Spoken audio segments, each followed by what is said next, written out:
Բարև ձեզ, հարգելի հայրենակիցներ, արտահերթ նստաշրջանի այս օրակարգում ներառված այս հարցը ոչ միայն հանրաքվեի և ընտրական օրենսգրքի սահմանադրական օրենքներում փոփոխությունների հարցը ոչ միայն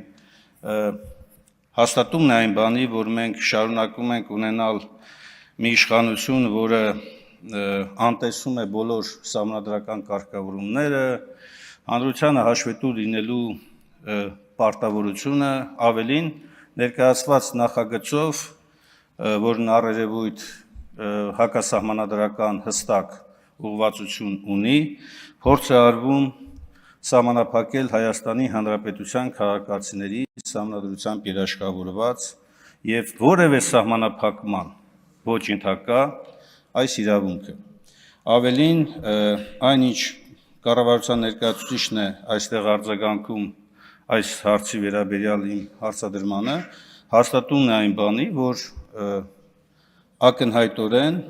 անտեսված է նաև Հայաստանի օրենսդրությամբ պահանջված մի շարք ընթացակարգեր, այդ թվում նաև Վենետիկի հանձնաժողովին, որը ընտրական օրենսդրության շրջանակներում հանդիսանում է Հայաստանի Հանրապետության կարևորագույն գործընկեր կազմակերպությունը և միջազգային ստանդարտներ առաջ մղող կազմակերպությունը, առանց այս կազմակերպության նույնիսկ ներկայացրած կոնկրետ փոփոխությունների կարծիքի միանգամից երկու ընթերցում է նախատեսվում, ինչը նաև վկայում է գործող իշխանության հակապետական մտածողության մասին։ Ես չգիտեմ, թե ինչ ենթադրություններ ունի իշխանությունը այս նախագծերը նման հրատապ կարգով առաջ մղելու համար, բայց ակնհայտ է, որ հիմնարար իրավունքի նման կարգով ոտնահարումը ևս մեկ ապացույցն այն բանի, որ ՔՊ-ն որևէ առնչություն չունի մարդու հիմնական իրավունքների հետ։